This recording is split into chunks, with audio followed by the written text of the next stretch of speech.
Collector market Jessore, যেটা আমার পছন্দের একটা জায়গা। যেখানে ছোটবেলা থেকে বেড়ে উঠেছি সেটাই ভালোবাসার জায়গা। তবে ভালোবাসার জায়গা ছাড়াও পছন্দের কিছু জায়গা থাকে, যার মধ্যে এই জায়গাটা অন্যতম। অনেক প্রকারের মাছের সমাহারের মধ্যে জন্য নিজেকে হারিয়ে ফেলি। আসসালামু আলাইকুম সবাইকে, আই হোপ সবাই ভালো আছেন। এই তো বেশ কিছুদিন আগের কথা, কালেক্টর মার্কেট ঘুরতে গিয়ে যশোর জেলাও একটু ঘুরে নিচ্ছিলাম। হঠাৎ করে দেখা পেলাম সেই বিখ্যাত সিনেমা হল মণিহারের দেখা পাওয়ার সাথে সাথেই মনে পড়ল সেই সব মানুষের কথা যারা মণিহারকে নিয়ে অনেক গল্প বলেছে আমার কাছে। জীবনে একবার হলেও মণিহারে সিনেমা দেখার ভীষণ ইচ্ছা। নিজের ইচ্ছাকে প্রাধান্য দিয়ে মুভি দেখব সেই প্রত্যাশায় বাইকটাকে পার্কিং করে নিচ্ছিলাম 6টার শো দেখার জন্য। এদিকে এসে টিকিট তো পাওয়াই যাচ্ছিল না। এত লোকের ভিড়ের মধ্যে হঠাৎ করে ধামধুম করে টিকিটের দাম যেন আকাশ ছুঁয়ে যাচ্ছিল। বাই দ্য ওয়ে, অবশেষে মণিহারের ভিতরে ঢুকে চোখটা যেন থমকে গিয়েছে। দারুণ সুন্দর আলোকসজ্জায় সাজিয়েছে মণিহার সিনেমা হল। সিনেমা চলছে দাগি আর বরবাদ। শাকিব খানের সিনেমা বলে কথা, সবাই কিন্তু দেখার জন্য উপচে পড়ছিল মণিহার সিনেমা হলে। অবশেষে মানুষের ভিড়ে ব্ল্যাকে টিকিট কাটলাম বরবাদের জন্য। 200 টাকার টিকিট 1000 টাকায় কাটতে হলো, তবুও সিরিয়ালের লাস্টে গিয়ে জায়গা পেলাম। এবার মণিহারের ইতিহাস সম্পর্কে সামান্য কিছু কথা বলবো। যশোর জেলায় 1983 সালে মণিহার প্রতিষ্ঠিত হয়েছিল।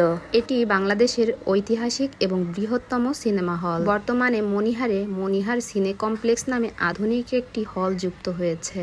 মূল সিনেমা হলে 1400টি এবং সিনে কমপ্লেক্সে 66টি আসন রয়েছে। বিভিন্ন দেশের সিনেমা প্রেমীরা এই সিনেমা হলে এসে অনেকবার সিনেমা দেখেছেন। মূল সিনেমা হলের আসনে প্রবেশ করার 2টা পথ ছিল।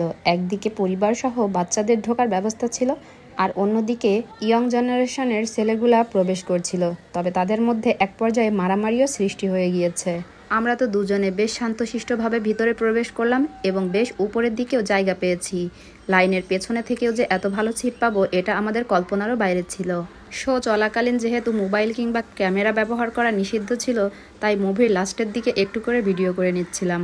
বরবাদ মুভিটা এত ভালো লেগেছে আমার কাছে, জাস্ট অসাধারণ। শাকিব খানের মুভি মানেই হিট, বাস্তবে এটা তার প্রমাণ ছিল। গত বছর শাকিব খানের প্রিয়তমা মুভিটা যতটা না হিট হয়েছিল, বরবাদ তার থেকে বেশি দর্শকের মন কেড়েছে। মুভি শেষ করতে আমাদের প্রায় 10টা বেজে গিয়েছিল। রাতের আধারে সাজানো মণিহারটা যেন চকচক করছিল। বাই দ্য ওয়ে, যারা যশোরে থাকেন এবং ঘুরতে এসেছেন তারা অবশ্যই জানেন যশোরের মালাই চা কিন্তু বেশ বিখ্যাত। মণিহার সিনেমা হলের পাশেই এই মালাই চা বিক্রি করছিল। পাতিল ভর্তি দুধ জাল করে অসাধারণ মজার এই চা বিক্রি করছিল মাত্র 50 টাকা গ্লাস। আমরা দুজনে 2 গ্লাস খেয়ে যেন তৃপ্তি পাচ্ছিলাম না, তাই আবার 2 গ্লাস খেয়ে নিলাম। খাঁটি গরুর দুধ দিয়ে বানানো এই চার টেস্ট ছিল অসাধারণ এবং সুঘ্রাণ ছিল মনকে পাগল করার মতো। এই টেস্টি চা খেতে খেতে আম্মুর কথা ভীষণ মনে পড়ছিল। আম্মুর জন্য যদি 1 গ্লাস চা নিয়ে যেতে পারতাম তাহলে ভীষণ ভালো লাগতো। আনফর্চুনেটলি কোনো নেওয়ার পাত্র ছিল না, তাই আর নিতে পারলাম না। সাথে যদি ফ্লাক্স থাকতো অবশ্যই নেওয়ার চেষ্টা করতাম।